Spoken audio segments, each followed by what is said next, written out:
Everybody, welcome back. Today I am super excited because I'll be sharing one of my first garden to table recipes with you.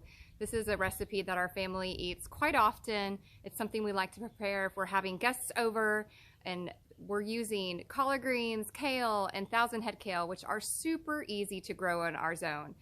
We have a large abundance of them in our garden, and I can't wait to share with you our recipe. If you have any tips and tricks for me, please share and comment below. I'm always learning, and that's what I love about this community of followers I have here. You guys are helping me, and I always want to keep learning. So please, if you have any tips or tricks, share those below. At the end of this video, I'll be sharing with you a farm feeding with the leftover scraps from our recipe today. So I wanted to share some other exciting news with you guys. I recently reached over 1,000 subscribers, so thank you so much. If you're a new subscriber, if you've been with me for a long time, this means a lot to me. I would have never imagined in a million years that there would be so many people that want to learn from my garden, that are being inspired from my garden, and like to listen to me blab about my garden. So plan on putting more content out there for you with this garden to table series and beginners garden series. So thank you so much. And so here's some of the dinosaur kale we'll be harvesting today. I have some more over here on the side of the garden. I just harvested some collard greens from over here, and we have another large area of some more dinosaur kale we'll be gathering too. So how I like to prepare my collard greens is just basically gently go on both sides and rub the leaves. You can do this with dinosaur kale or any type of leafy green that you're going to make greens with. Now what I like to do is, I don't like this thick vein being in our meal, so I just pull along the side, which is much easier than getting a knife out. It's actually really therapeutic to me, and I just rip them like that. Now I've got my kale, I've got my collard greens in here, and this is just the way I do it. I'm sure there's other ways. We may be losing some nutrition in this, but it's okay because this is just the way we prefer to eat it. If you've never done it that way and removed the stem, try it. We actually really enjoy it, and this is going to go to our chickens, some of it's going to go to our pigs, and if we have any left over, it's going to go to our compost bin. So give that a good wash. You can strain it off. If you're concerned about any dirt or bugs that are still maybe left on your plants, you can certainly throw some vinegar in here and let them sit for a while, and give them as many washes as you like. It just depends how in a hurry I am, is how many times I wash them. If I know that they're pretty clean, I give them just a couple washes. If I know we had a pretty good large amount of bugs on them, or little webs, I'll give them probably 6 washes.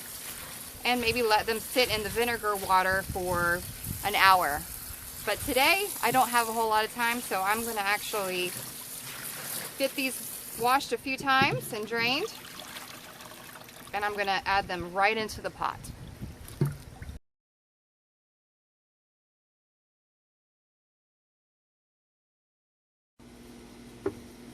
So what I like to do is put 1 onion and a half a package of bacon, probably about 6 or 7 strips of bacon, and I'll just put them in together.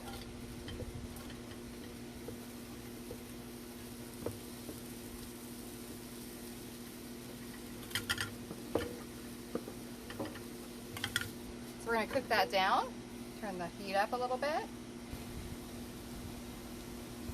So my onions are starting to get clear, which is a good indicator that they're cooking down. And I like to kind of get a good caramelization on them and let that bacon cook a little longer. But it's up to you if you want your bacon to be a little uncooked. This is actually going to cook for 20 minutes or longer when we put the greens in and letting it bubble.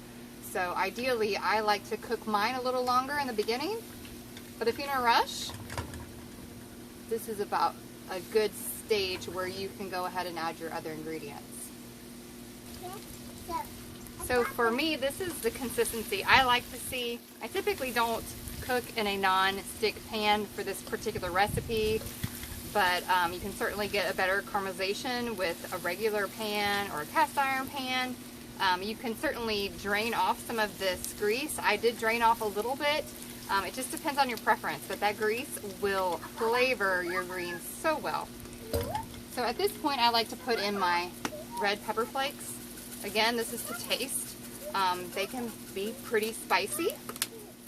So you can also add these in afterwards, but if you put them in and let them release their heat in the beginning, it will definitely get through your recipe a lot nicer. So I like to add my beef broth or chicken broth. Right here, all I had was some Greenwise chicken broth, and you can use little beef bouillon cubes or chicken cubes if you have them on hand.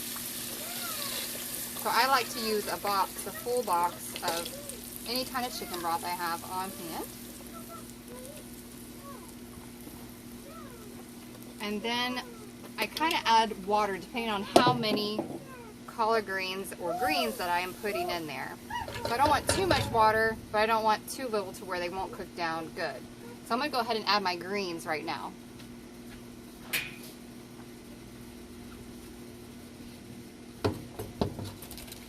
And you can turn your heat down at this point if you like, and then you want to bring it back up to a boil.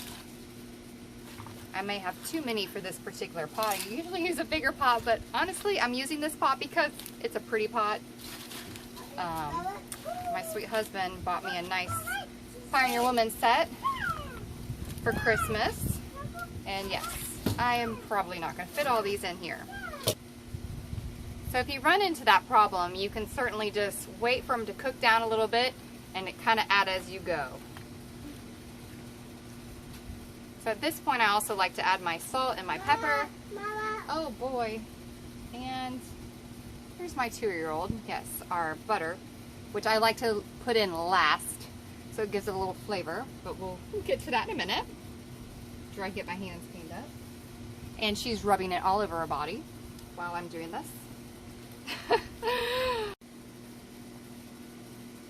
So as you can see, some of my greens have cooked down. So what I'm going to do is add the rest of them into this pot.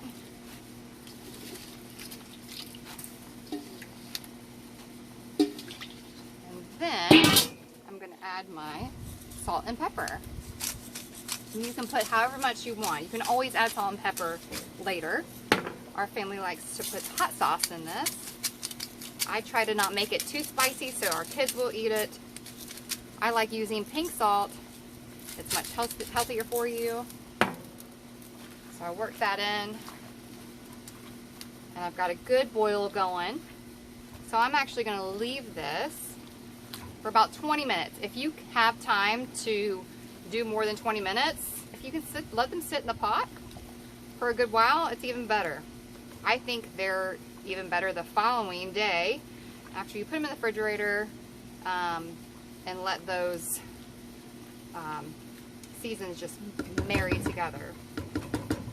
So as long as your greens are under that water, you are good to go. I like to also add some balsamic vinegar. Towards the end, I typically add a little more before we get ready to serve. I don't really know how much to actually put in. It's really your preference. That's how much I use. You can use white vinegar. I just prefer balsamic vinegar. It adds a different taste to it. And we'll just let those sit for about 20 to 30 minutes. So I have that at a nice simmer. And you want to certainly stir occasionally. Go check on your kids. I just cleaned up my 2-year-old from rubbing butter all over the floor, and herself, and who knows where else in the house. We'll just maybe have to fight it later. That's what stay-at-home working moms do, right?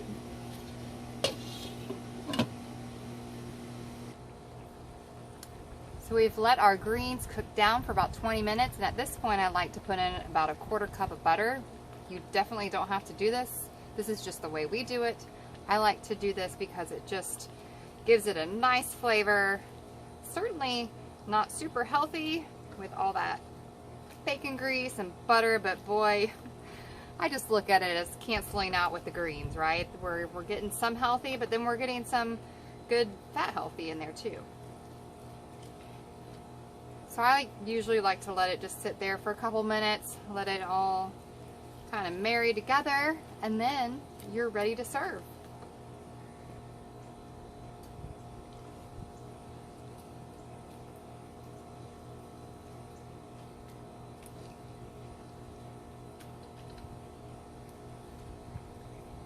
There you go.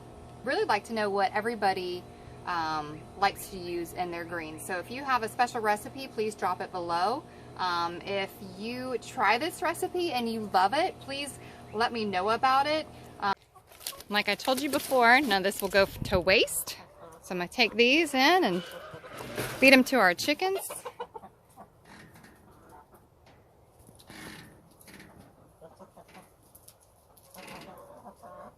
I'm going to give the rest to our pig and maybe throw a little bit on our compost. All right, here's my buttered up 2-year-old. She's going to feed the scraps to our pig. Throw it in there.